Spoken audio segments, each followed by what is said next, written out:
Hello students, in last class आपने study किया था इलेक्ट्रिक चार्जेस के बारे में, उसका जो इंट्रोडक्शन पार्ट। आज हम इस टॉपिक को आगे बढ़ाएंगे कि किसी भी बॉडी को किस तरह से चार्ज किया जा सकता है। उससे पहले मैं आपको ये बता दूं कि कंडक्टर क्या होते हैं, इंसुलेटर्स क्या होते हैं। आप ये जानते हैं कि टू टाइप्स के जो सब्सटेंसेस हैं, एक वो होते हैं जिनसे इलेक्ट्रिक चार्जेस फ्लो कर सकते हैं, ऐसे सब्सटेंसेस को बोला जाता है कंडक्टर्स, यानी the substances through which electric charge can flow. वो सब्सटेंसेस जिनसे इलेक्ट्रिक चार्ज है वो फ्लो कर सकता है, उन सब्सटेंसेस को हम बोलते हैं कंडक्टर्स। एग्जाम्पल के लिए जैसे मेटल्स हो गए, एसिड्स हो गए, ह्यूमन बॉडी हो गई, एनिमल्स बॉडी हो गई, ग्रेफाइट हो गया, ये सारे के सारे किसके एग्जांपल्स हैं? कंडक्टर्स के एग्जांपल्स हैं। क्लियर है? कंडक्टर का मतलब आपको ये माइंड में फीड होना चाहिए कि कंडक्टर्स क्या होते हैं।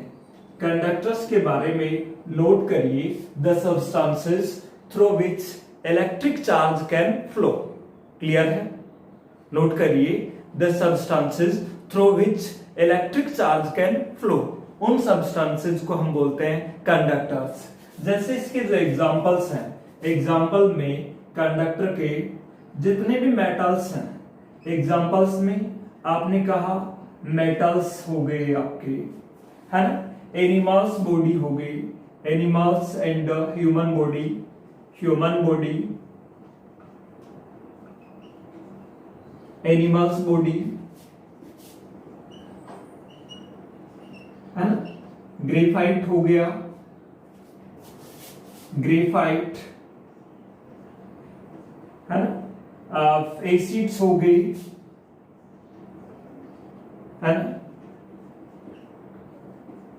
और आप एसिड्स हो गए। ये सारे के सारे किसके एग्जाम्पल हैं? ये कंडक्टर्स के एग्जाम्पल हैं। कंडक्टर का मतलब the substances through which electric charge can flow, उन सब्सटेंसेस को हम क्या कहते हैं? कंडक्टर्स कहते हैं। और कुछ सब्सटेंसेस ऐसे होते हैं जिनसे इलेक्ट्रिक चार्ज फ्लो नहीं कर सकता, उन सब्सटेंसेस को हम बोलते हैं क्या? इंसुलेटर्स। इंसुलेटर्स वो सब्सटेंसेस होते हैं जिनसे इलेक्ट्रिक चार्ज है वो फ्लो नहीं कर सके, ऐसे सब्सटेंसेस को हम क्या बोलते हैं? इंसुलेटर। वुड हो गया, प्लास्टिक हो गया, डायमंड हो गया, ये माइका हो गया, ये किसके एग्जाम्पल हैं? इंसुलेटर्स के एग्जाम्पल हैं। क्लियर? क्या कहा मैंने? The substances through which electric charge can not flow, उन सब्सटेंसेस को हम क्या कहते हैं? उनको कहते हैं इंसुलेटर्स। सो नोट करिए, the substances through which electric charge can not flow, उन सब्सटेंसेस को हम बोलते हैं क्या? इंसुलेटर्स। लिख लिया? नोट कर लिया? The substances through which electric charge can not flow are known as insulators. Example note करिए इसके। एग्जाम्पल्स हैं जैसे आपने कहा वुड है ना, प्लास्टिक है ना, डायमंड है, ये सारे, है ना, माइका है, ये सारे किसके एग्जाम्पल हैं? ये एग्जाम्पल हैं इंसुलेटर्स के। और थर्ड टाइप के जो मटेरियल्स होते हैं, सब्सटेंसेस होते हैं, कुछ सब्सटेंसेस ऐसे भी हैं, हालांकि हम उन सेमीकंडक्टर फिजिक्स अलग से हमारा जो चैप्टर है उसमें स्टडी करेंगे सेकंड पार्ट में, फिजिक्स सेकंड में। वो सब्सटेंसेस में खास बात क्या है? एब्सोल्यूट टेम्परेचर पे वो किसकी तरह से बिहेव करते हैं? कंडक्टर की तरह से, है ना, एब्सोल्यूट टेम्परेचर पे वो इंसुलेटर की तरह से, और रूम टेम्परेचर पे वो किसकी तरह से बिहेव करते हैं? कंडक्टर की तरह से। उनको हम बोलेंगे सेमीकंडक्टर्स, जैसे जर्मेनियम, सिलिकॉन, ये उनके एग्जांपल हैं। तो वहां यहां पर हम उनका डिस्कशन नहीं करेंगे, चैप्टर के साथ में डिस्कशन करेंगे। सो ये नोट कर लिया आपने इंसुलेटर्स और कंडक्टर्स के बारे में। अब हम बात करेंगे किसी भी बॉडी को या किसी भी बॉडी या किसी भी सब्सटेंस को चार्ज करने की मेथड्स, यानी कौन कौन से मेथड से किसी भी बॉडी को हम क्या कर सकते हैं? चार्ज कर सकते हैं। Modes of charging of a body, है ना। मोड्स का मतलब मेथड्स। तो अगला जो टॉपिक है वो हमारा क्या है, मोड्स ऑफ, ये नोट कर लिया ना आपने। अब बात करेंगे हम modes of transfer of charges, या फिर कहते हैं modes of charging of a body. तो नोट करिए मोड्स ऑफ, मोड्स का मतलब समझ के मेथड्स की बात कर रहा हूं मैं, मेथड्स, है ना, of charging of a body, charging of a body, किसी भी बॉडी को चार्ज करने की जो क्या क्या मेथड है, किस तरह से हम उस बॉडी को चार्ज कर सकते हैं। देखो वन है, फर्स्ट जो है बाय द फ्रिक्शन, क्या कहा मैंने, बाय द फ्रिक्शन, फ्रिक्शन से हम क्या कर सकते हैं, चार्ज कर सकते हैं। सेकंड जो मोड है वो मैं कह रहा हूं बाय द कंडक्शन, क्या बताया, बाय द कंडक्शन। और थर्ड है वो है बाय द इंडक्शन। और फोर्थ है जिसकी मैं बात करूंगा रेडिएशन गिरा करके, लाइट गिरा करके, जिसकी हम अलग से डिस्कशन करेंगे।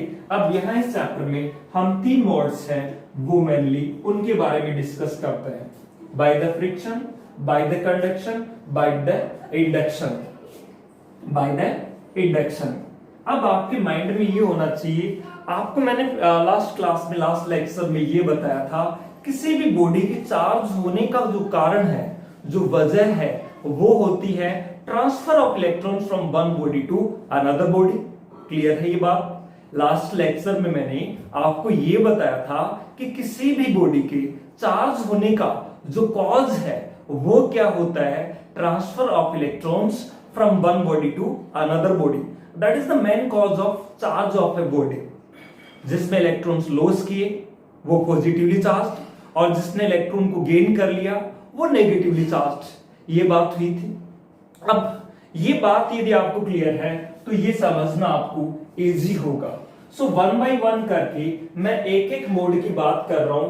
फर्स्ट जो मोड है या जो फर्स्ट मेथड है वो है बाय द फ्रिक्शन।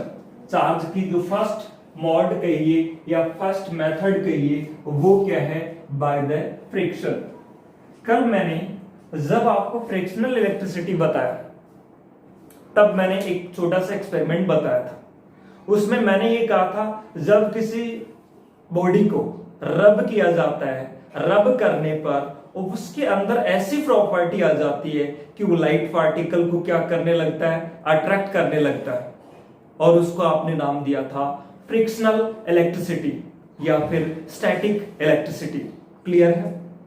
तो आप ये कह रहे थे वो चार्ज हो गया, वो इलेक्ट्रीफाइड हो गया, यही हुआ इसका मतलब। यानी उस बॉडी के पास ऐसी प्रॉपर्टी आ गई जिससे वो हल्के पार्टिकल्स को, लाइट पार्टिकल्स को अपनी ओर अट्रैक्ट करने लग गया। उस प्रॉपर्टी को आपने नाम दिया चार्ज। क्या पहले उसके पास चार्ज नहीं था? आपने कहा नहीं, उसके पास पहले चार्ज नहीं था। तो वो चार्ज किसकी वजह से आया? रबिंग की वजह से। रबिंग मींस फ्रिक्शन की वजह से। सो फ्रिक्शन में ऐसा क्या हुआ कि उसने चार्ज गेन कर लिया। ये क्या हुआ, देखो मैंने कहा ए, इसको मैं इसके साथ में रब कर रहा हूं।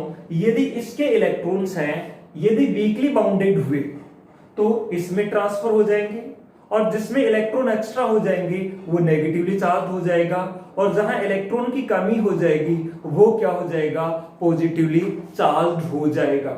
मैंने ये कहा, जैसे लास्ट एक्सपेरिमेंट में बात की कि एक ग्लास रोड लिया और उसको किसके साथ में रब किया, सिल्क के साथ में रब किया। तो क्या हो रहा था कि जो सिल्क का, देखो एटम थ्योरी यदि आप जानते हैं तो एटम थ्योरी में आपने ये स्टडी किया होगा कि एटम है उसके सेंट्रल पार्ट में न्यूक्लियस होता है, और उसके अंदर कौन होते हैं, प्रोटॉन और न्यूट्रॉन। न्यूट्रॉन पे कोई चार्ज नहीं होता, प्रोटॉन पे पॉजिटिव चार्ज होता है। तो सेंट्रल पार्ट पर कैसा चार्ज होता है, एटम के सेंट्रल पार्ट पे पॉजिटिव चार्ज होता है, और इसके चारों ओर कौन रिवॉल्व करते हैं, इलेक्ट्रॉन्स रिवॉल्व करते रहते हैं डिफरेंट ऑर्बिट्स में। अब किसी ऑर्बिट्स में जो इलेक्ट्रॉन्स हैं वो स्ट्रांगली बाउंडेड होते हैं, जैसे जैसे मान लो ऐसे 2 इलेक्ट्रॉन 8 इलेक्ट्रॉन, और सबसे बाहर वाले जो इलेक्ट्रॉन्स होंगे वो कैसे बाउंडेड होंगे, वीकली बाउंडेड होंगे। और किसी में मान लो न्यूक्लियस के क्लोज है वो क्या होगा, स्ट्रांगली बाउंडेड होगा।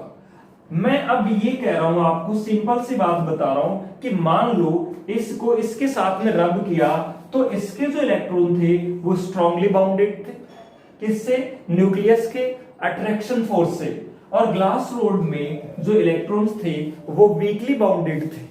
तो वीकली बाउंडेड है वो क्या हो जाएंगे, फ्री हो जाएंगे, और वो कहां ट्रांसफर हो जाएंगे, सिल्क में। तो इसमें इससे इलेक्ट्रॉन इसमें आ गए तो ग्लास रोड के पास इलेक्ट्रॉन्स की क्या आ गई, डेफिशिएंसी आ गई, और इलेक्ट्रॉन की डेफिशिएंसी को क्या कहा जाता है, पॉजिटिव चार्ज, यानी इस पे पॉजिटिव चार्ज आ गया। और वो इलेक्ट्रॉन किस में आ गए, सिल्क में, तो सेल क्लॉथ्स में आ गए वो इलेक्ट्रॉन्स, तो यहाँ इलेक्ट्रॉन एक्सेस आ गई, और इलेक्ट्रॉन की एक्सेस को क्या बोला जाता है, नेगेटिव चार्ज। ये काम किसकी वजह से हुआ, रबिंग की वजह से हुआ। रबिंग मींस फ्रिक्शन की वजह से। पहले ग्लास रोड भी न्यूट्रल थी और सेल क्लॉथ भी न्यूट्रल था। रबिंग प्रोसेस में आप कहते हैं कि इस पे पॉजिटिव चार्ज आया तो इससे उतना ही क्या गया, नेगेटिव चार्ज आ गया। इस तरह से चार्ज करने की मेथड को हम कहते हैं charging by the friction. Clear हो गया? सो नोट कर लीजिए, when one body is rubbed with another body then both bodies get क्या, चार्ज्ड विद अपोजिट पोलैरिटी। बात समझ रहे हैं? क्या नोट किया आपने, लिखिए इसमें बाय द फ्रिक्शन में नोट करिए, when one body is rubbed with another body, है ना, then both bodies get charge with opposite polarity to each other. Note कर लिया? क्या लिखा आपने, when one body is rubbed with another body then both bodies get charge with opposite polarity. Charge हो रहे हैं, तो ये चार्जिंग का कौन सा मोड हुआ, ये मोड हुआ आपका फ्रिक्शन। मैं कुछ एग्जांपल्स दे रहा हूं आपको, जैसे फ्रिक्शन से जो एक्सपेरिमेंटल रिजल्ट्स जो आए हैं वो, जैसे मैं इधर कॉलम ए में लिख रहा हूं, कॉलम ए में ये कॉलम ए में मैंने लिखा है ग्लास रोड, कॉलम ए में मैंने लिखा है यहाँ पे ग्लास रोड, और कॉलम बी की साइड में मैं लिख रहा हूं सिल्क क्लॉथ। ध्यान रखिए, जब ग्लास रोड को सिल्क क्लॉथ के साथ में रब किया जाता है तो glass rod get positively charge and silk cloth get negatively charge. यदि आपसे पूछा जाए कि व्हाई, तो आपका आंसर क्या होगा, आपका आंसर क्या होना चाहिए, in glass rod electrons are strongly bounded by the attraction force of the nucleus, so they transferred into silk cloth. That's why glass rod get positively charged and silk cloths get negatively charged.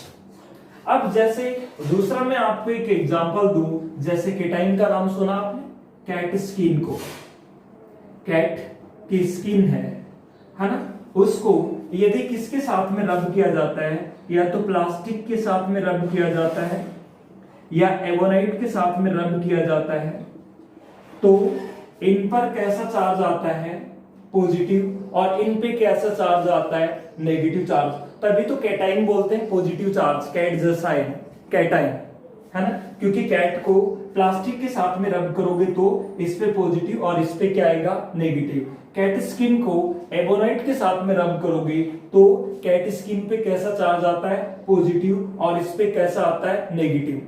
अब इसके आपको रटने की जरूरत नहीं है ना, क्यों होता है ये जरूर देखना है। जिसपे यदि आपको ये पूछ लिया जाए, when glass rod is rubbed with silk cloths then glass rod get positively charge why, and तो आप क्या लिखेंगे, क्या आंसर होगा आपका, when in glass rod the electrons are weakly bounded by the nucleus attraction force of the nucleus, that's why they transferred to the silk cloths, है ना, that's why glass rod get positively charged and silk cloth get negatively charged।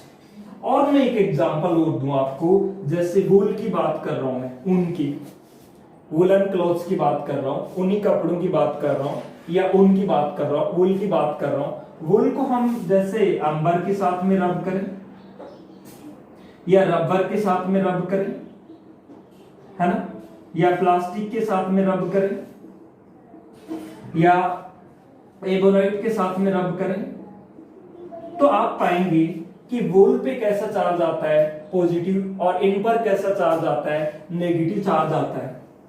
यानी मैंने कुछ ऐसे example लिखे हैं कि इनमें कॉलम ए वालों को कॉलम बी वालों के साथ में रब किया जाता है तो कॉलम ए वालों पे कैसा चार्ज आता है, पॉजिटिव चार्ज आता है, और कॉलम बी वालों पर कैसा चार्ज आता है, नेगेटिव चार्ज आता है।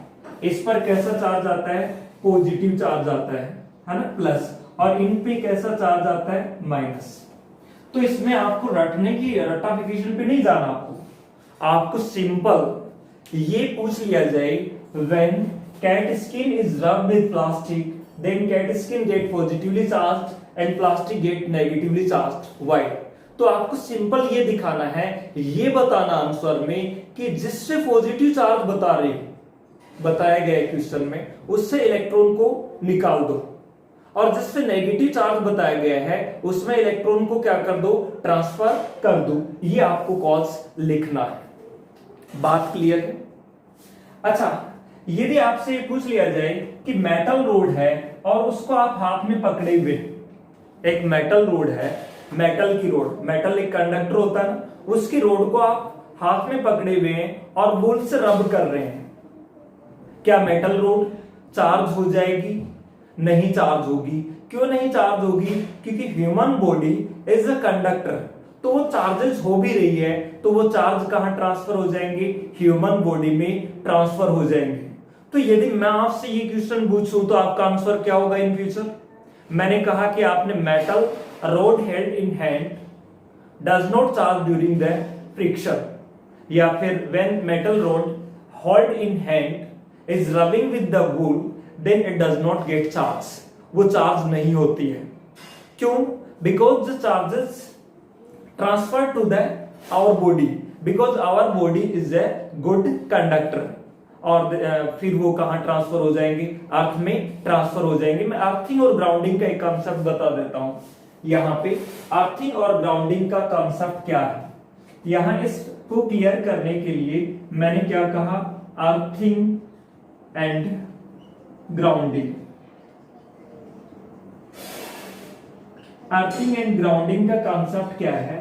अर्थिंग का मतलब होता है शेयरिंग, अर्थिंग मतलब उस बॉडी को अर्थ से कनेक्ट कर देना, ग्राउंडिंग का मतलब भी वो हुआ, उसको किससे कनेक्ट कर देना, ग्राउंड से कनेक्ट कर देना, ग्राउंड से अर्थ से कनेक्ट कर देना, है ना। इसमें रियल में क्या होता है, ये एक फिनोमिना होती है, sharing the charges by the body. एक चार्ज बॉडी है, वो अपने चार्जेस को शेयर करती है, किसके साथ में, अर्थ में, है ना। यानी it is the phenomena of sharing the charges by the, या फिर हम इसको ये कह सकते हैं द प्रोसेस इन विच, इसमें क्या होता है, charge body share its charges to the earth या फिर ग्राउंड, उसके साथ में शेयर करती है। जैसे मैंने ये कहा, ये पॉजिटिव चार्ज है। अच्छा, पॉजिटिव चार्ज का मतलब जानते हो आप? पॉजिटिव चार्ज का मतलब होता है यहाँ पे इलेक्ट्रॉन्स की क्या है, डेफिशिएंसी है, उनकी कमी है। और ये देखो, ये सिंबल बनाया मैंने, किसका बनाया, अर्थिंग का। अब इस बॉडी को अर्थ से कनेक्ट कर दिया तो आप देखेंगे कि बाद में सारे के सारे जो चार्ज हैं वो क्या हो जाएंगे, आपके फिनिश हो जाएंगे। क्यों हो जाएंगे? These charges transfer to the earth, या फिर कहेंगे अर्थ से ये क्या ले लेगा, नेगेटिव चार्ज इलेक्ट्रॉन ले लेगा, इलेक्ट्रॉन आएंगे तो ये फिनिश, इलेक्ट्रॉन की कमी थी तो ये न्यूट्रल हो जाएगा। हम कहेंगे न्यूट्रल किसकी वजह से हुआ, इस अर्थिंग की वजह से। ये कोई दूसरी बॉडी है मान लो, और इस पे नेगेटिव चार्ज है, तो नेगेटिव चार्ज का मतलब इलेक्ट्रॉन क्या है, एक्सेस है, और जैसे ही इसको भी किससे जोड़ोगे, अर्थ से जोड़ोगे, तो ये जो चार्ज था ये इसका क्या हो जाएगा, जीरो हो जाएगा। आप सोच रहे हैं कि जीरो क्यों हुआ ये चार्ज, ये वाला चार्ज जीरो होने का कारण मैंने सिंपल वर्ड में यदि मैं कहूं, अर्थ को चाहे पॉजिटिव चार्ज दे दें आप, चाहे नेगेटिव चार्ज दे दें, सारा का सारा चार्ज कहां चला जाता है? अर्थ में चला जाता है। आप कहेंगे दोनों ही कैसे?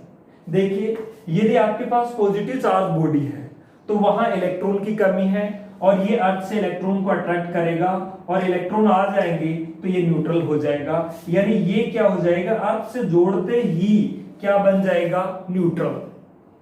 अब यहां इलेक्ट्रॉन्स एक्सेस है तो जैसे ही इसको आप किसी वायर के थ्रू अर्थ से जोड़ेंगे तो एक्सेस इलेक्ट्रॉन कहां चले जाएंगे? अर्थ में। कमी होगी तो अर्थ से पूरी कर लेगा, एक्सेस है तो अर्थ को ट्रांसफर कर देगा। दोनों ही केस में क्या हो जाएगा? ये न्यूट्रल हो जाएगा। बात क्लियर है ना? इसको बोला जाता है क्या? Earthing and grounding. तो मेरा कहने का मतलब, अभी मैंने जो आपसे क्वेश्चन किया था उस क्वेश्चन के बारे में आप समझ गए होंगे। क्या मैंने कहा था? जब एक मेटल की रोड है और उसको आप हाथ में पकड़े हुए हैं और उसको बॉल के साथ में रब कर रहे हैं, तो वो मेटल की रोड पे चार्ज क्यों नहीं आ रहा? क्या आंसर होगा उसका? मेटल एक कंडक्टर है और हमारी बॉडी भी एक क्या है? कंडक्टर है। कंडक्टर के कारण वो चार्जेस कहां ट्रांसफर हो गए? अर्थ में ट्रांसफर हो गए या हमारी बॉडी में ट्रांसफर हो गए। इस वजह से वो मेटल रोड है वो चार्ज नहीं हो सकती। क्लियर? तो ये जो मोड था, इस मोड को हम कौन सा मोड बोलते हैं? फ्रिक्शन मोड, चार्ज की। अच्छा, फ्रिक्शन में खास बात यह है, पहले दोनों ही बॉडी क्या थी? अनचार्ज थी। ये भी अनचार्ज थी, ये भी अनचार्ज थी। इससे रब किया, इसने 2 इलेक्ट्रॉन लिए तो इस पे माइनस का 2e चार्ज, और इस पे इलेक्ट्रॉन की कमी हो गई तो इस पे क्या आ जाएगा? प्लस का 2e चार्ज। पहले इस पे 0 था, इस पे भी 0, टोटल 0 ही था। अब इस पे प्लस का 2e और इस पे माइनस का 2e, अब भी दोनों के पास तो नेट चार्ज क्या है? 0 ही है। क्लियर? अब हम बात करते हैं charge by the conduction.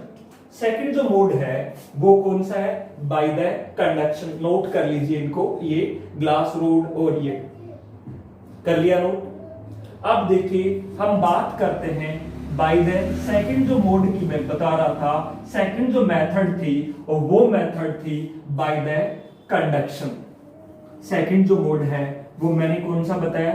Charge करने का बाय द कंडक्शन। कंडक्शन जैसा कि नाम से ही लग रहा है, कांटेक्ट है ना, कंडक्शन। और कंडक्शन में खास करके क्या होने चाहिए? कंडक्टर होने चाहिए। कंडक्शन का मतलब आप कांटेक्ट से ले, कॉन्टैक्ट्स। कंडक्शन का मतलब देखो, एक चार्ज कंडक्टर, जैसे मैंने ये कहा ये बॉडी और ये चार्ज है। चार्ज का मतलब नेगेटिव चार्ज भी हो सकती है और पॉजिटिव चार्ज भी हो सकती है। नेगेटिव चार्ज का मतलब आप जानते हैं, यहां इलेक्ट्रॉन्स क्या है? एक्सेस हैं। और इसको आप किसी दूसरी बॉडी, ऐसे ही बॉडी के पास में लेके जाएंगे। ये मान लो अनचार्ज बॉडी है। कैसी बॉडी है? अनचार्ज। अनचार्ज का मतलब जितना इसके पास प्रोटॉन है उतने ही इसके पास क्या है? इलेक्ट्रॉन है। तो जितना प्लस का चार्ज है उतना ही माइनस का चार्ज है, तो नेट चार्ज क्या हुआ? 0। मैं इसको क्या बोलूं? चार्ज बॉडी बोलूं। क्या कह रहा हूं मैं? चार्ज कंडक्टर है। और ये क्या है? अनचार्ज कंडक्टर। ये जो है ये है अनचार्ज कंडक्टर। मैं दोनों को कांटेक्ट में लेके गया, जैसे ही यहां पे आप देखें ये था और ये था। अब कांटेक्ट में लेके गया तो यहां इलेक्ट्रॉन्स की क्या थी? आप ये देख रहे हैं, यहां इलेक्ट्रॉन्स की एक्सेस थी। और इलेक्ट्रॉन्स क्या रिपेल नहीं कर रहे होंगे? बिल्कुल कर रहे होंगे। और कंडक्टर था तो इलेक्ट्रॉन्स कहां रहते हैं? कहां जाएं? अब वो रिपेल करते करते करते करते कहां आ गए होंगे? इसके सरफेस पे आ गए होंगे। सरफेस से बाहर कहां जाएं? अब वो नहीं जा सकते सरफेस से बाहर। और जैसे ही, यानी ये और इसके पास है ही नहीं, और जैसे इसको इसके पास में लेके गए तो क्या होगा? होगा ये कि ये जो इलेक्ट्रॉन्स हैं, ये जो एक्सेस थे, वो कहां ट्रांसफर हो जाएंगे? रिपेल कर देंगे एक दूसरे को, आधे इसमें ट्रांसफर हो जाएंगे, है ना? ऐसे ट्रांसफर हो जाएंगे। अब जैसे ही इनको आप अलग अलग करेंगे, अलग अलग करने के बाद में आप पाएंगे कि ये भी क्या हो जाता है, ये भी चार्ज हो जाता है, ये भी चार्ज और ये भी चार्ज, यानी इस पे भी माइनस चार्ज और इस पे भी माइनस चार्ज। ये बात समझे या नहीं समझे? यानी यहां इलेक्ट्रॉन्स, ये चार्ज बॉडी थी और ये अनचार्ज बॉडी थी, यहां दोनों को किस में लेके आए, कांटेक्ट में लेके आए। कांटेक्ट में लाने पर चार्जेस दोनों में इक्वली डिस्ट्रीब्यूट हो गए। इक्वली होंगी या अनइक्वली, ये मैं कैपेसिटेंस जो आगे चैप्टर आएगा, आरबीएससी का 4th चैप्टर और सीबीएसई का 2nd चैप्टर है, वहां पे मैं बताऊंगा आपको कि इक्वली होंगी या अनइक्वली। यदि अब तो हम ये मान के चल रहे हैं दोनों बॉडी आइडेंटिकल है, तो उस केस में इक्वली हो जाएंगे। और जैसे ही इनको अलग अलग करोगे, ये आधे चार्ज इसके पास और आधे चार्ज इसके पास। बात समझ में आई? अब इसी मेथड को बोला जाता है कंडक्शन मेथड। अब आप कहेंगे पहले ये बॉडी अनचार्ज थी, अब इसके पास क्या आ गया, चार्ज, और इसके पास भी क्या आ गया, चार्ज। यहां ध्यान में रखने लायक ये बात है कि पिछले मोड में एक पे पॉजिटिव चार्ज आ रहा था और दूसरे पे क्या आ रहा था, नेगेटिव चार्ज। यहां खास बात है, या तो दोनों पे ही देखो नेगेटिव आ रहे हैं, या मैं अभी बताऊंगा दोनों पर ही क्या आएंगे, पॉजिटिव आएंगे। यानी दोनों बॉडीज पर नेचर ऑफ चार्ज क्या होगी, सेम होगी। दूसरा आपको ये ध्यान रखना है, वहां फ्रिक्शन में न तो ये चार्ज था न ये चार्ज था, और रबिंग करने पर दोनों ही चार्ज हो गए। कंडक्शन में at least one body must be charge, तभी तो चार्जेस क्या होंगे, ट्रांसफर होंगे। तो इस मोड को बोला जाता है कौन सा मोड, कंडक्शन मोड। पॉजिटिव के साथ में और लेके बता देता हूं, इससे नेगेटिव था तो दोनों पे ही क्या आएंगे, नेगेटिव आएंगे, है ना। तो आप कंडक्शन में ऐसे कह सकते हैं, when one body is brought in contact with another body। क्या कहा मैंने, when one body, और कैसी बॉडी, कैसी बॉडी, चार्ज। एक तो कम से कम क्या होनी चाहिए, charged body is brought, contact में होना चाहिए, brought in contact, in contact with another। और दूसरे वाली बॉडी क्या हो सकती है, चार्ज भी हो सकती है या अनचार्ज भी हो सकती है। another अनचार्ज या फिर चार्ज, आप कहेंगे सर चार्ज कैसे लिख दिया, और चार्ज, यानी एटलीस्ट वन बॉडी तो क्या होनी चाहिए, चार्ज ही होनी चाहिए। another अनचार्ज और charge body, then transfer of charges take place by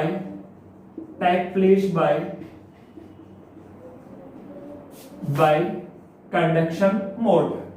ये लिख लेंगे by conduction mode. Second mode conduction ही था। अब आप कहेंगे सर नेगेटिव वाला आपने बता दिया, क्या ऐसा भी हो सकता है पॉजिटिव वाला? बिल्कुल हो सकता है। पॉजिटिव वाले को समझाने के लिए मैंने ये ले लिया, एक आइडेंटिकल कोई बॉडी है और जिसपे चार्ज कैसा मान लिया मैंने, पॉजिटिव चार्ज मान लिया, पॉजिटिव चार्ज मान लिया। बात क्लियर है? और एक अनचार्ज बॉडी, पॉजिटिव चार्ज का मीनिंग क्या है, क्या प्रोटॉन आ गए? नहीं, यहां इलेक्ट्रॉन की क्या है, डेफिशिएंसी है, यहां इलेक्ट्रॉन्स की क्या है, कमी है। ये बॉडी कैसी है, आप ये कहेंगे कि ये चार्ज्ड बॉडी है। कैसी बॉडी है, चार्ज बॉडी। और ये क्या है, अनचार्ज बॉडी। अनचार्ज बॉडी का मतलब है इसमें प्रोटॉन और इलेक्ट्रॉन्स दोनों की नंबर क्या है, इक्वल है। कल बात हुई थी, जितना प्रोटॉन पे चार्ज प्लस का होता है उतना ही इलेक्ट्रॉन पे किसका होता है, माइनस का। तो नेट चार्ज इस पे कितना है, 0। तो इसको क्या बोलेंगे, न्यूट्रल। ये अलग अलग रखी हुई है।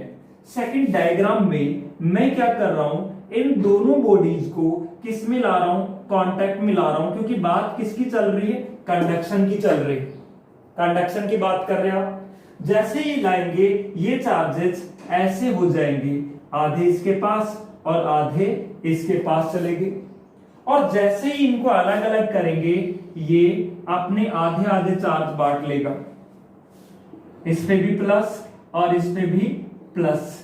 यानी कहने का मतलब ये हुआ, कुछ इस तरह से समझ ले सकते हो, दो दोस्त थे, दोनों के एक के पास पैसा नहीं था, दूसरे के पास पैसा था। बात समझ रहे हैं? दोनों मिले और वो बोले कि अपना पैसा मिला लेते हैं कि दोनों के पास कितना है। मिला लिया और मिलाने के बाद में जैसे ही दोनों अलग हुए कि आधा पैसा मेरा दे दे, दोनों ने अपना क्या कर लिया, अलग अलग कर लिया। तो अलग अलग कर लिया, कुछ ऐसा ही तो हो रहा है, पहले इसके पास चार्ज था, इसके पास नहीं था, दोनों ने कांटेक्ट में आए, अपना इकट्ठा कर लिया और दोनों अलग अलग हुए, बोला आधा मेरा दे था। यही बात हो रही है यहाँ पे। अब देखो, आप दोनों ही चार्ज हो रहे हैं। पहले पिछले एग्जांपल में दोनों के पास नेगेटिव चार्ज आ रहा था और यहां दोनों के पास कैसा चार्ज आ रहा है, पॉजिटिव। तो अब रियल में आप सोच रहे होंगे सर प्लस कैसे ट्रांसफर हो गया, प्रोटॉन तो ट्रांसफर होता ही नहीं है, आपने तो ये कहा था कि प्रोटॉन ट्रांसफर नहीं होगा। बिल्कुल एग्जैक्ट, प्रोटॉन कभी भी क्या नहीं होता, ट्रांसफर नहीं होता।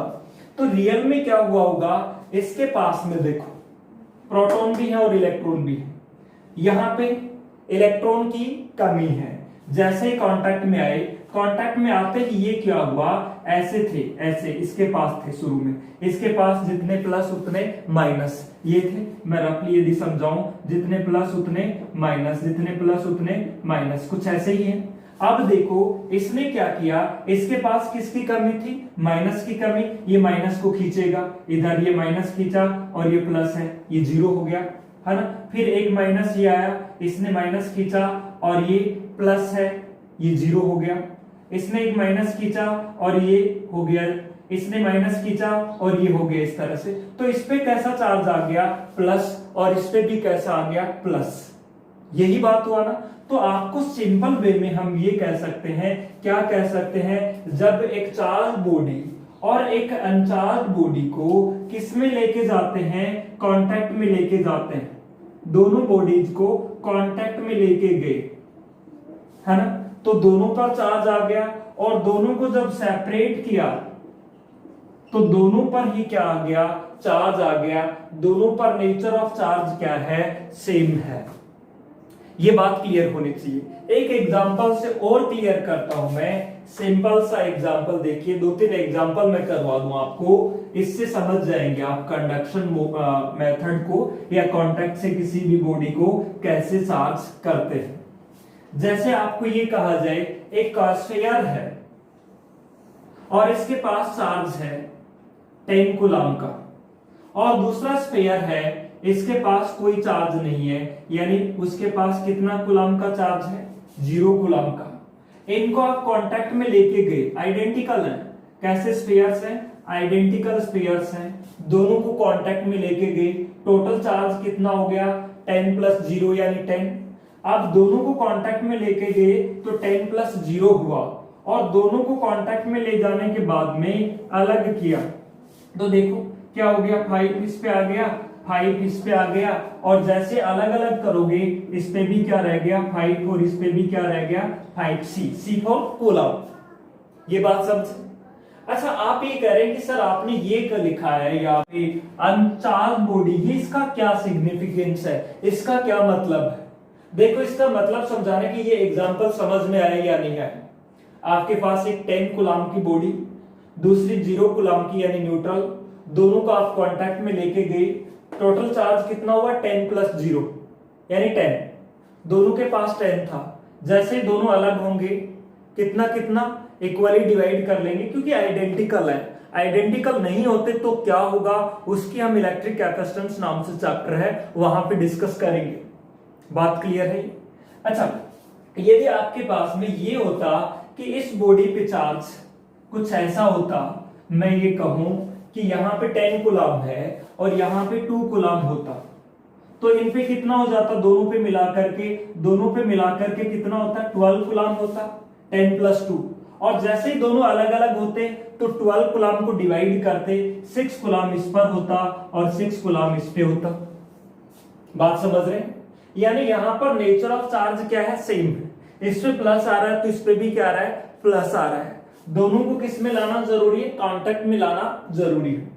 अच्छा, यदि ऐसा हो, मैं ये कहूं आपको कि इस पे 10 कूलम चार्ज है और इस पे -10 कूलम चार्ज है, क्या हो जाएगा, इन दोनों पे कांटेक्ट में लाओगे तो 0 कूलम, और 0 कूलम है तो 0 को डिवाइड करेंगे तो इसमें भी चार्ज क्या होगा 0 और इसमें भी 0 कूलम का चार्ज। तो आप ये भी ध्यान रखें, दो चार्ज बॉडी है और दोनों पे चार्ज इक्वल और अपोजिट है, उन दोनों को कांटेक्ट में लाया जाता है तो नेट चार्ज क्या हो जाएगा 0 हो जाएगा, और अलग अलग करोगे तो वो क्या हो जाएंगी न्यूट्रल हो जाएंगी। बात समझ रहे हैं, है ना। तो इस मोड को हम बोलते हैं कौन सा मोड, कंडक्शन मोड। किसी भी बॉडी को चार्ज या डिस्चार्ज या चार्जेस ट्रांसफर करने का मोड कहिए किसी भी तरह से। तो इसका मतलब आप समझ गए होंगे मेरे हिसाब से। चलो एक क्वेश्चन करते हैं, आप बताइए। देखिए कि आपके पास में एक एग्जांपल दे दूं मैं कि 3 आइडेंटिकल बॉडीज हैं, 2 चार्ज हैं और 1 अनचार्ज है। मैं क्वेश्चन सुनते जाना। मैंने कहा इसी कंडक्शन मोड का ही है। क्या आपके पास 3 बॉडीज है, एक ये A है, दूसरी B है और तीसरी C है, और तीनों के तीनों क्या है आइडेंटिकल बॉडीज है। A के पास चार्ज कितना है QA है, B के पास चार्ज है QB, और C कहा गया है क्या है न्यूट्रल है। न्यूट्रल मीन्स जानते हो हैविंग नो चार्ज। फिर आपको ये कहा गया है क्वेश्चन में कि A is brought in contact with B, है ना। A को किसके, A is brought in contact with B, A को किसके कांटेक्ट में लाना है B के, कह रहा है A को B के कांटेक्ट में ला रहा है। फिर क्या करना है सेपरेट करना है, अलग करना है। फिर B को किसके कांटेक्ट में लाना है C के, और बताना है आपको फिर A पर कितना चार्ज होगा, B पर कितना चार्ज होगा और C पर कितना चार्ज होगा। मेरा क्वेश्चन समझ गया। A B C are 3 identical spheres और identical bodies, A identical metallic spheres. A has the charge QA and B has the charge QB and C is electrically neutral. That means it doesn't have any electric charge. ये कहा गया आपको। फिर क्या कहा गया है A is brought in contact with B. A को B के कांटेक्ट में लाते हैं and then separated. Now B is brought in contact with C and now again both are separated. Now tell the final charge on A, B and C। Question समझ गया। अब solution पे बढ़े अपन, यानी A को B के contact में लेके आओगे तो टोटल चार्ज कितना होगा। देखो A को B के कांटेक्ट में लेके आओगे, दोनों मिला लेंगे अपना चार्ज, और दोनों मिला लेंगे तो इनके पास में चार्ज हो जाएगा क्या QA प्लस QB, है ना। और जैसे ही वो अलग अलग होंगे तो इसके पास आधा आधा डिवाइड करेंगे, QA plus QB divided by 2, और इसके पास भी क्या हो जाएगा QA plus QB divided by 2। बात क्लियर हो रही। अलग अलग करते ही पास में लाए और अलग अलग कर दिया, ये हो गया। अब कह रहा है C तो ऐसे कैसे ही था ना, पहले तो ऐसे कैसे था, मतलब इस पे चार्ज कितना था 0। अब कह रहा है ये B को किसके कांटेक्ट में लाना है C के। देखो यहाँ ये A था, ये B था और ये C है, ये तो कांटेक्ट में ला चुके आप, है ना, और अलग अलग रख दिया इनको। अब B को C के कांटेक्ट में लाओगे, इसके पास तो कितना चार्ज है 0 चार्ज ही है। बात समझ रहे आप।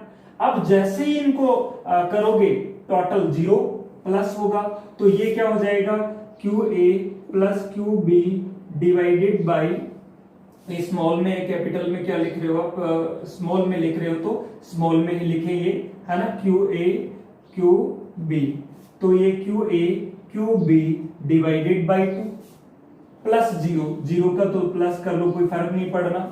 अब जैसे ही अलग अलग करोगे तो अलग अलग करने पर इस पे मुझे बताओ, जैसे ही इनको अलग अलग करोगे तो इस पे चार्ज कितना रह जाएगा, अलग अलग करने पे इस पे चार्ज हो जाएगा आधा आधा हो जाएगा, हाफ हाफ हो जाएगा, है ना। ये जो चार्ज था उसका कितना रह जाएगा हाफ, तो इधर नहीं दिख रहा तो मैं इधर बना दूं, ये B बना दूं और ये C बना दूं। B और C की बात चल रही है, दोनों ने अपना चार्ज क्या किया था, मिला लिया था, है ना, तो 0 से कोई फर्क नहीं पड़ा।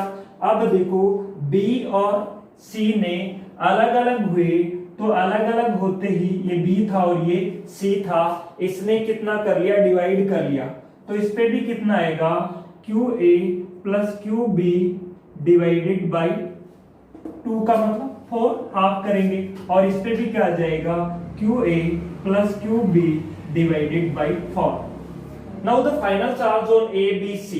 ए पे कितना चार्ज है, ये वाला ए पे चार्ज है, और ये वाला चार्ज किस पे है बी पे, और ये वाला चार्ज किस पे है सी पे। तो आप बता सकते हैं ए पे चार्ज कितना होगा, बी पर चार्ज कितना होगा और सी पर चार्ज कितना होगा। आई थिंक कि आपको क्लियर हो गया। ये मोड है, इसको हम बोलते हैं कंडक्शन। इस एग्जांपल से आपको क्लियर हो गया होगा। ये ए की बात है, ये बी वाला है और ये सी वाला है, और ये कौन सा था ए वाला था, ये ए वाला है ना ये। अब देखो हम बात करते हैं नेक्स्ट मोड की, वो है इंडक्शन, इंड्यूस होना। कौन सा मोड की बात कर रहे हैं हम, इंडक्शन की। इसको अच्छे से समझना।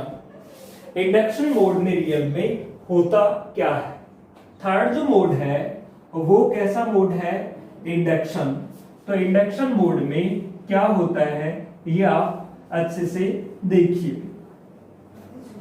इंडक्शन मोड क्या बात कर रहे हैं हम, इंडक्शन। थर्ड जो मोड है वो कौन सा है, बाय द इंडक्शन। यानी इंडक्शन से, इंडक्शन का मतलब है नॉट इन कांटेक्ट, कांटेक्ट में नहीं। मैं आपको 2-3 एग्जांपल से मैंने कहा ये आपके पास में चार्ज बॉडी, चार्ज बॉडी है मतलब या तो इसके पास प्लस चार्ज है या इसके पास माइनस चार्ज है। बात क्लियर हो रही है। या तो इसके पास कैसा चार्ज है, पॉजिटिव है, या इसके पास कैसा चार्ज है, नेगेटिव चार्ज है। जैसे आपने मान लिया इसके पास कैसा चार्ज है, पॉजिटिव चार्ज, ये बना दिया मैंने पॉजिटिव चार्ज। ये इंसुलेटेड स्टैंड पे रख दी मैंने। इंसुलेटेड स्टैंड जानते हैं, यानी चार्जेस कहां नहीं जा पाए, अर्थ में नहीं जा पाए। तो what is this, it is an insulated stand. इस इंसुलेटेड स्टैंड पे रख दी, इसको इंसुलेटेड स्टैंड नाम दे दीजिए आप। और ये चार्ज बॉडी है।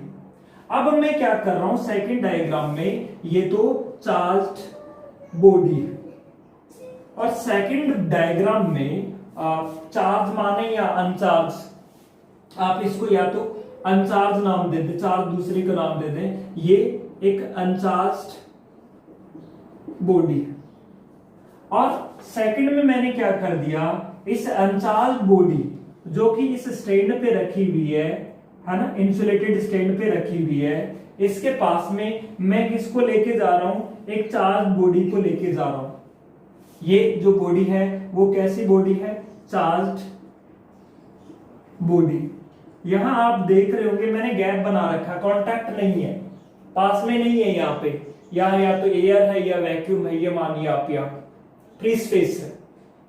अब ये चार्ज बॉडी बता रहे हो, या तो इस पे प्लस चार्ज होंगे या इस पे माइनस चार्ज होंगे, जो भी है। तो ये क्या करेगी, प्लस चार्ज है तो किसको अट्रैक्ट करने की कोशिश करेगी, इसमें माइनस और प्लस दोनों इक्वल बैलेंस है, तो इससे किसको निकालने की कोशिश करेगी, माइनस को। कितना माइनस, जितना प्लस उतना ही माइनस, ऐसे। और प्लस को क्या करेगी, रिपेल करेगी, क्योंकि प्लस प्लस एक दूसरे को क्या करते हैं, रिपेल करते हैं। तो प्लस वाले तो मैक्सिमम डिस्टेंस पे चले जाएंगे। रियल में क्या है, जितना माइनस चार्ज है उतना ही क्या है, प्लस चार्ज है। तो इलेक्ट्रिकली तो अभी भी क्या है, न्यूट्रल है। थर्ड केस में मैंने क्या कर दिया, इसको ग्राउंड कर दिया। देखो पहले में हमारे पास क्या थी, एक अनचार्ज बॉडी, दूसरे में उस अनचार्ज बॉडी को किसके पास में लेके गए, चार्ज बॉडी के। तो इस बॉडी ने यदि पॉजिटिवली चार्ज है तो इलेक्ट्रॉन्स को अट्रैक्ट किया, और बाकी पॉजिटिव चार्ज क्या हो गया, उधर रिपेल हो गया। ये हुआ।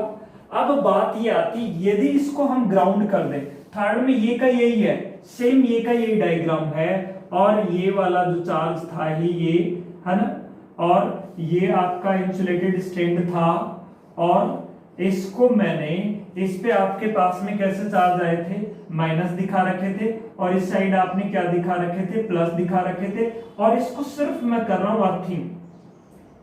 अर्थिंग का मतलब इसको किससे जोड़ रहा हूं मैं, अर्थ से जोड़ रहा हूं, ग्राउंड से कनेक्ट कर रहा हूं। बात समझ रहे हैं? इसको मैंने ग्राउंड से, यानी ये की यही कहानी है, इसमें क्या चेंज किया, उसको अर्थिंग किया है। यानी ये कैसी बॉडी थी, ये आपकी चार्ज बॉडी थी, है ना, और उसको किसके पास में ले गए थे, हम अनचार्ज बॉडी के पास में लेके गए। क्लियर है ना, ये कैसी बॉडी है, चार्ज्ड बॉडी, और ये कैसी बॉडी है, अनचार्ज्ड एंड अर्थड, है ना, अनचार्ज्ड और अर्थ से जुड़ी हुई बॉडी है। उसके पास में लेके गए तो अर्थ की बात क्या है, उसको कैसा भी चार्ज हो, है ना, अर्थ में चला जाएगा। पॉजिटिव चार्ज है वो भी अर्थ में। मैंने अर्थिंग और ग्राउंडिंग का जो कॉन्सेप्ट बताया था उसमें आपको बताया था।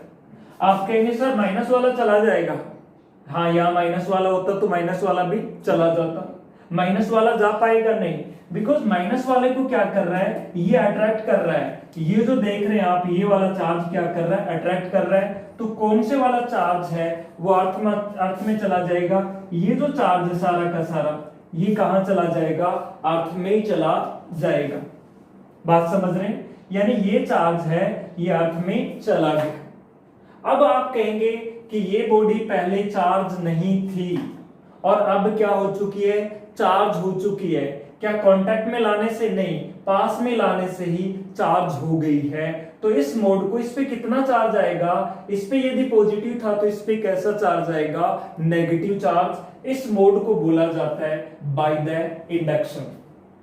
बात समझ रहे हैं, यानी किसी चार्ज बॉडी को एक अर्थ से जुड़ी हुई अनचार्ज बॉडी के पास में लेके जाते हैं, कांटेक्ट नहीं लिखना कभी भी, पास में लेके जाते हैं, तो ये बॉडी अनचार्ज बॉडी है, वो चार्ज हो जाती है बट विद अपोजिट पोलैरिटी। क्या हुआ इसका मतलब, when a charged body is brought near to an uncharged and earthed body, then the earth uncharged body get charged with opposite polarity। इसी को बोला जाता है कौन सा मोड, इंडक्शन मोड। तो इसका मतलब क्या हुआ, यदि मैं कहना चाहूं आपको, तो हम ऐसे लिख देता हूं मैं, तो बताइए आप बात सही है क्या, ये क्या मैंने ये कह दिया, when an uncharged, इसकी बात कर रहा हूं मैं सेकंड वाली की जो इंसुलेटेड स्टैंड पे रखी हुई है, अनचार्ज्ड एंड कैसी body, uncharged and earthed. Earth का मतलब क्या है, जमीन से जुड़ी हुई, earthed body is brought near to, कैसी बॉडी के, ये ले जाओ पास में, ये ले जाओ, बात तो एक ही है, brought near to a charge body,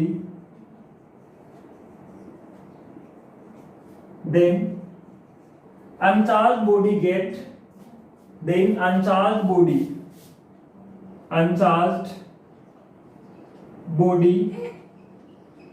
get charged with opposite polarity। ये ध्यान रखना, with opposite polarity। Opposite polarity का मतलब है इस पे जितना प्लस था उतना ही उस पे क्या आएगा, माइनस आएगा। ये बात समझे या नहीं समझे, इसको नोट कर लीजिए आप, हाँ समझ गए होंगे या कोई डाउट है इसमें। देखिए इंडक्शन के बाद में अभी यदि आपसे पूछ लिया जाए कि चार्जिंग प्रोसेस में कुछ पॉइंट्स का आप नोट कर लेना कि चार्जिंग प्रोसेस में क्या बॉडी का मास चेंज होता है, शायद मैंने बता दिया था लास्ट क्लास में, है ना। चार्जिंग प्रोसेस में बॉडी का मास चेंज होता है। दूसरा आपके दिमाग में ये आ रहा हो, क्या कोई भी बॉडी एक अनचार्ज बॉडी को भी अट्रैक्ट कर सकती है, बिल्कुल कर सकती है। वो भी हम देखेंगे कि किस तरह से एक अनचार्ज बॉडी है वो एक चार्ज बॉडी वो अनचार्ज को भी अट्रैक्ट कर सकती है। बात समझ में, तो पहली बात तो पहला पॉइंट तो आई थिंक आपके क्लियर हो गया कि in charging process mass of the body changes, है ना। इंपॉर्टेंट पॉइंट्स में क्या, mass of the body changes in charging process। Charging process में बॉडी का मास चेंज होता है। जब किसी भी बॉडी को पॉजिटिवली चार्ज किया जाता है, पॉजिटिवली चार्ज होने पर मास क्या होता है, मास है वो डिक्रीज होता है। क्यों होता है डिक्रीज? क्योंकि पॉजिटिव चार्ज का मतलब इलेक्ट्रॉन गए, और इलेक्ट्रॉन जाएंगे तो मास में कमी आएगी। और किसी भी बॉडी को नेगेटिवली चार्ज किया जाता है, क्या कहा मैंने, नेगेटिवली चार्ज किया जाता है तो उसका मास क्या होता है, इंक्रीज होता है। ये पॉइंट तो दोनों आपको क्लियर हो गए थे। अब सेकंड जो पॉइंट की मैं जो बात करने वाला हूं, वो आपसे बात करने वाला हूं, क्या एक अनचार्ज्ड बॉडी को भी चार्ज बॉडी अट्रैक्ट कर सकती है? लास्ट मैंने जो एक्सपेरिमेंटल एग्जांपल दिया था, जिसमें पेन को मैंने रब करके उसको चार्ज किया था, उस पे चार्ज आया होगा। मान लिया जाए कि पॉजिटिव चार्ज आ गया, और ये हमारे पास एक पेपर है, पेपर का टुकड़ा, क्या उस पे चार्ज था? आपने कहा सर उस पे तो चार्ज था ही नहीं, उस पे चार्ज जीरो था। जीरो चार्ज होने का मतलब प्लस और माइनस का बैलेंस होना, जितने प्लस उतना ही माइनस। अब जैसे आप उसको कांटेक्ट में लेके गए, ऐसे पास लेके गए उस पेपर को, इसके पेपर के पास लेके जाने पर क्या हुआ होगा, यहाँ पे आप ये कह सकते हैं कि इसके पास में ले जाने पर यहाँ से क्या आए होंगे, प्लस है तो किसने को अट्रैक्ट हुआ होगा, माइनस वाले इधर आए होंगे, और प्लस वाले क्या हुए होंगे, रिपेल हुए होंगे इस तरह से। अब आपके हिसाब से इनके बीच में भी फोर्स लगना चाहिए, इन प्लस और इन माइनस के बीच में भी फोर्स लगना चाहिए, और दूसरे वर्ड्स में कहें आप, प्लस और प्लस के बीच में भी फोर्स लगना चाहिए, ये प्लस और इन प्लस के बीच में भी फोर्स लगना चाहिए। इन प्लस और प्लस के बीच में कौन सा फोर्स लगना चाहिए, रिपल्सन फोर्स। और इन प्लस और माइनस के बीच में कौन सा फोर्स लगना चाहिए, अट्रैक्शन फोर्स। अब आपसे कहा जाए विच फोर्स इज मोर, आप कहेंगे force of attraction is more because the charges between the distance between positive charge and negative charge less as compare to the charges. इनके बीच की दूरी ज्यादा है तो ये फोर्स कम होगा, और इनके बीच की दूरी कम है तो ये फोर्स क्या होगा, ज्यादा होगा। तो आप कहें कि पेपर पे नेट चार्ज कितना है, जीरो है। भाई नेट चार्ज जीरो क्यों हुआ, जितना माइनस उतना ही प्लस, तो नेट चार्ज जीरो का मतलब न्यूट्रल तो है ही ये, और इस पे कैसा चार्ज है, पॉजिटिव। तो आप ये माने कि ये अनचार्ज होने के बावजूद भी इसको क्या कर रही है, अट्रैक्ट कर रही है। तो क्या आप ये श्योर कह सकते हैं कि चार्ज बॉडी है वो एक चार्ज बॉडी को ही अट्रैक्ट करेगी? No, this is not sure. हाँ, रिपेल कर रही है तो डेफिनेटली इस पे क्या है, चार्ज है। यानी कोई भी बॉडी यदि किसी भी बॉडी को अट्रैक्ट कर रही है तो आप ये मत सोचिए कि जिस बॉडी को अट्रैक्ट किया उस बॉडी पे भी चार्ज है। No, attraction is not the sure test of the electrification. Electrification का मतलब चार्जेस का टेस्ट नहीं है। तो कौन सा टेस्ट किया जाता है, कौन से वाला, रिपेल्सन वाला। रिपेल कर रही है तो पक्का इस पे क्या होगा, चार्ज होगा। तो मैं जो बताना चाह रहा था, इलेक्ट्रिफिकेशन का जो श्योर टेस्ट अट्रैक्शन है या रिपल्सन है रिपल्सन। क्या सेकंड में हम कहें repulsion is the sure test of electrification. Electrification मतलब चार्जेस का, कि कोई भी बॉडी इलेक्ट्रिफाइड है या नहीं है, उसका जो टेस्ट है वो कौन सा टेस्ट सही है, कौन सा करेक्ट कह सकते हो, रिपल्सन वाला टेस्ट। रिपेल कर रही है तो पक्का उस बॉडी पे क्या है, चार्ज है। अट्रैक्ट कर रही है तो पक्का नहीं है। यानी यहां मैं यदि यहां कहना चाहूं कि ए charge body can attract an uncharged body also, uncharged body also, मैंने समझाया है कि कैसे, है ना। अट्रैक्ट तो अनचार्ज को भी कर सकती है, लेकिन रिपेल कर रही है। रिपेल सिर्फ किसको करती है, चार्ज बॉडी, केवल रिपेल चार्ज बॉडी को ही करती है। ये बात आपको क्लियर हो गई। थर्ड जो बात मैं बताना चाह रहा था कि चार्ज के बारे में, इलेक्ट्रिफिकेशन के बारे में पता लगाने के लिए कौन कौन से अपरेटस काम में लिए जा सकते हैं। एमीटर काम में लिया जा सकता है। भाई चार्जेस फ्लो होंगे तो एमीटर में करंट फ्लो होगा, और करंट फ्लो होगा तो हमें पता लग जाएगा कि चार्ज है। तो चार्ज के लिए, चार्जेस को डिटेक्शन के लिए जो अपरेटस काम में लेते हैं, कौन सा, वोल्टमीटर काम में ले सकते हैं, है ना, एमीटर काम में ले सकते हैं, गैल्वेनोमीटर काम में ले सकते हैं, इलेक्ट्रोमीटर काम में ले सकते हैं, है ना। एंड एक अभी मैं पढ़ाऊंगा आपको electroscope can be used for detection of, detection का मतलब पता लगाने के लिए, डिटेक्शन ऑफ चार्ज, किसी भी बॉडी पे चार्ज है या नहीं उसका पता लगाने के लिए हम ये डिवाइसेस काम में लेते हैं, जिसके इलेक्ट्रोस्कोप में मैं बारे में मैं बताऊंगा, ये भी हम काम में ले सकते हैं। अच्छा, बियॉन्ड जो 3 मोड्स हैं उसके अलावा भी किसी बॉडी को चार्ज किया जा सकता है, बिल्कुल किया जा सकता है। एक्सरेज है या वो कहीं एक्सरे या फिर वो रेडिएशंस कहें जिनकी वेवलेंथ 0.1 एंगस्ट्रॉम से 10 एंगस्ट्रॉम के बीच में है, वो मेटालिक सरफेस पे इंसिडेंट होती। केमिस्ट्री में भी आपने पढ़ा होगा 11th में फोटोइलेक्ट्रिक इफेक्ट में, है ना। अल्ट्रावायलेट रेज है वो मेटालिक सरफेस पे इंसिडेंट होंगी, मेटल के अंदर जो इलेक्ट्रॉन्स है वो उसको ऑब्जॉर्ब करेंगे, उनके पास एनर्जी आएगी, वो बाहर आ जाएंगे, उनका एमिशन होने लगेगा। इलेक्ट्रॉन बाहर आ जाएंगे तो मेटालिक सरफेस चार्ज होगा या नहीं होगा?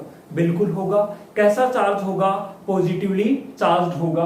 तो ये भी इंपॉर्टेंट पॉइंट ध्यान रखिए आप, क्या कि मैं ऊपर नोट करा देता हूं। जो नेक्स्ट 4th पॉइंट है, ये 3rd ये हो गया आपका।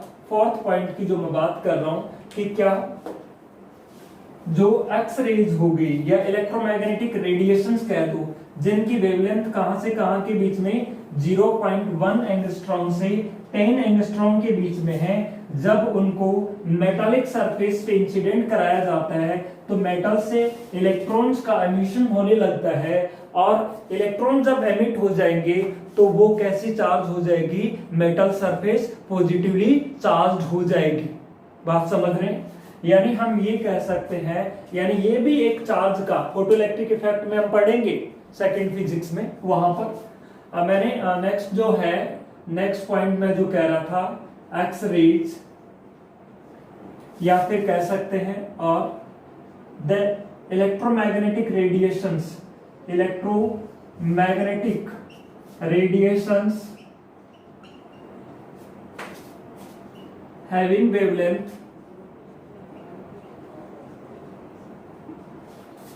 0.1 angstrom to 10 angstrom incident on the metallic surface, on the metallic surface, then electrons are emitted from the metal, electrons are emitted from the metal, hence metallic surface get positively charge. Metallic electron बाहर आ जाएंगे तो क्या होगा? वो positively charge होगा। Metallic surface get positively charge, ये भी होता है। हम फोटोइलेक्ट्रिक इफेक्ट में हम डिटेल में डिस्कस करेंगे वहां उस चैप्टर में। अब बात आती है, जैसे मैंने कहा गोल्ड लीफ इलेक्ट्रोस्कोप या इलेक्ट्रोस्कोप, उसके बारे में बता देता हूं। काफी टाइम हो गया वैसे तो बता देता हूं। गोल्ड लीफ इलेक्ट्रोस्कोप, या फिर हम इसको कहते हैं क्या? इलेक्ट्रोस्कोप। इलेक्ट्रोस्कोप रियल में होता क्या है? ये देखिए आप, इलेक्ट्रोस्कोप या इसको बोल दिया जाता है कई बार गोल्ड लीफ इलेक्ट्रोस्कोप भी बोल देते हैं। गोल्ड लीफ इलेक्ट्रोस्कोप, क्या कहा? इलेक्ट्रोस्कोप कह दो या फिर क्या कह दो? Gold leaf electroscope. है क्या इसमें? क्या काम करता है? फर्स्टली तो आपको यह पता होना चाहिए कि इसका काम क्या है। इसका काम है डिटेक्शन, और या फिर कह सकते हैं identifying the nature of charge on a body, या आइडेंटिफाइंग या detection of charge on a body. किसी भी बॉडी पे चार्ज के डिटेक्ट करना, चार्ज का पता लगाने के लिए जो हम डिवाइस काम में लेते हैं, एपरेटस काम में लेते हैं, उसको हम क्या कहते हैं? Electroscope. So what is electroscope? Electroscope is the apparatus which is used for detection of the charge on a body, किसी भी बॉडी पर चार्ज है या नहीं ये पता लगाने के लिए जो हम काम में लेते हैं एपरेटस, उस एपरेटस का नाम क्या है? इलेक्ट्रोस्कोप। हम देखते हैं इसकी कंस्ट्रक्शन क्या है। Basically it consist A glass jar, ये ग्लास का जार होता है इस तरह से। It consist A glass jar, क्या होता है ये? एक ग्लास का जार होता है। ये जो देख रहे हैं आप, what is this? This is a glass jar, है ना, ये ग्लास जार।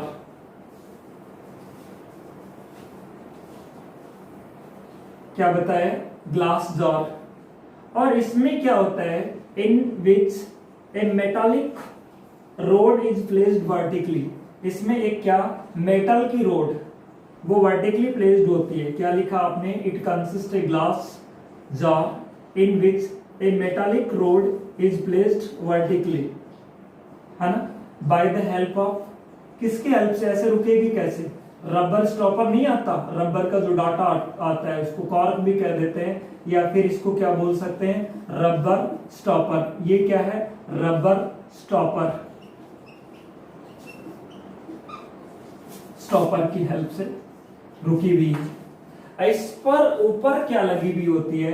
एक मेटालिक डिस्क लगी हुई है, क्योंकि एक वायर की तरह से, और बॉडी कांटेक्ट में थोड़ी आएगी वायर के। कई बार बॉडी को यदि आप रखना चाहें तो ये मेटालिक डिस्क है, मेटल की डिस्क है, ये उस पे लगी हुई होती है।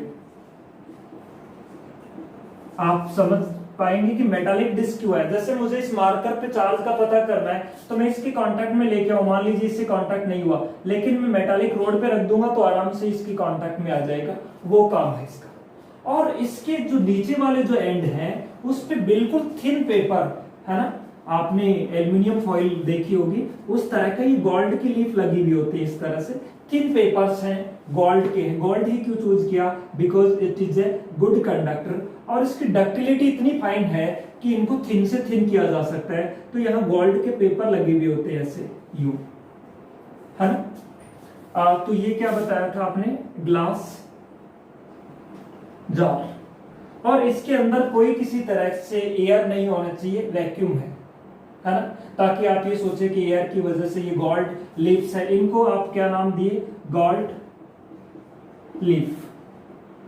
टू है तो लीव्स बोल दो। गोल्ड की लीव्स होती है, दो लीव्स हैं दोनों साइड में।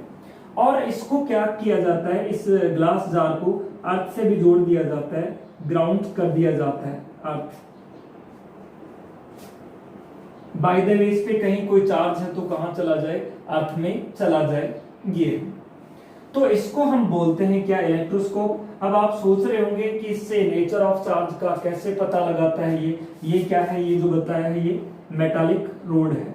ये जो है ये आपकी है मेटालिक रोड, है ना। इसके अंदर ये क्या है? मेटालिक रोड है। अब जैसे मान लीजिए ये कोई बॉडी है, इस पे चार्ज है या नहीं ये मुझे पता करना है, तो मैं इसको इसके कांटेक्ट में लेके जाऊंगा, और जैसे इसके कांटेक्ट में लेके जाऊंगा, मान लीजिए इस पे यदि पॉजिटिव चार्ज है या जैसा भी चार्ज है, पॉजिटिव है तो ये पॉजिटिव यहां तक आएगा, और यहाँ आते ही कितने पार्ट्स में डिवाइड होगा? 2 पार्ट्स में डिवाइड होगा गोल्ड लीफ में। और गोल्ड लीफ में डिवाइड होते ही ये इधर भी प्लस आया और इस पे भी क्या आया? प्लस आया, जिसकी वजह से ये क्या होंगी? सेपरेट होंगी।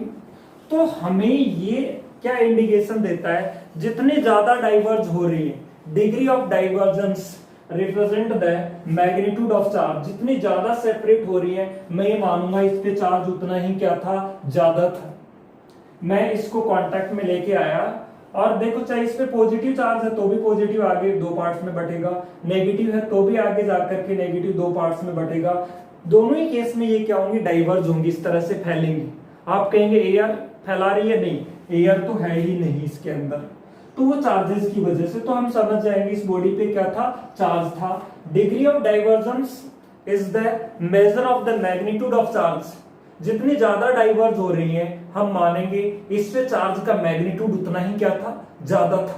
जितना ज्यादा चार्ज, हाँ, इससे ये नहीं बता पाएंगे आप चार्ज प्लस है या माइनस, लेकिन ये बात बता पाएंगे चार्ज है या नहीं है, ज्यादा है या कम है। ज्यादा है तो ज्यादा डाइवर्ज होंगी, कम है तो कम डाइवर्ज होंगे। यदि हमें नेचर का पता करना हो कि इस बॉडी पे चार्ज कैसा है, तो ऑलरेडी इलेक्ट्रोस्कोप क्या होगा, चार्ज होगा।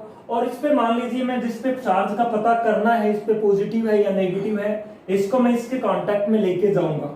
जैसे ही मैं इसको इसके कांटेक्ट में लेके गया, मान लीजिए माइनस है, तो माइनस इस प्लस को कम करेगा और प्लस कम होगा, चार्ज कम होने से जो फैल रही थी वो कन्वर्ज होने लग जाएंगी। कन्वर्ज हो रही हैं तो मैं ये समझ जाऊंगा इस पर जो नेचर ऑफ चार्ज है वो इलेक्ट्रोस्कोप पे जो ऑलरेडी था उसका क्या है, अपोजिट है। और यदि अभी इस पे भी प्लस ही चार्ज हुआ तो और डाइवर्ज होंगी ये और फैलेंगी, क्योंकि चार्ज और प्लस और बढ़ेगा तो और फैलेंगे और स्प्रेड होंगी। तो हम समझ जाएंगे इस पे नेचर ऑफ चार्ज वही है जो ऑलरेडी इलेक्ट्रोस्कोप पे थी। इलेक्ट्रोस्कोप पे ऑलरेडी कौन सा चार्ज होगा वो हमें पहले से पता होता है। तो इस तरह से इस सेपरेटर्स को किस काम में लाया जाता है, किसी भी बॉडी पर नेचर ऑफ चार्ज का पता लगाने या चार्ज कम है या ज्यादा है ये पता लगाने के काम में लाया जाता है। यदि न्यूट्रल है तो इनमें न तो डाइवर्ज होंगी और न तो फैलेंगी ये गॉडली और न ही पास में आएंगी, जहां थी वैसे के वैसे रहेंगी। तो ये किसके बारे में था, इलेक्ट्रोस्कोप के बारे में था। इसको गोल्ड लीफ इलेक्ट्रोस्कोप भी बोल दिया जाता है। क्यों बोला जाता है, क्योंकि इसमें जो लीफ काम में लेते हैं वो किसकी होती हैं, गोल्ड की होती हैं, इसलिए इसको क्या बोल दिया जाता है, गोल्ड लीफ इलेक्ट्रोस्कोप भी। क्लियर है।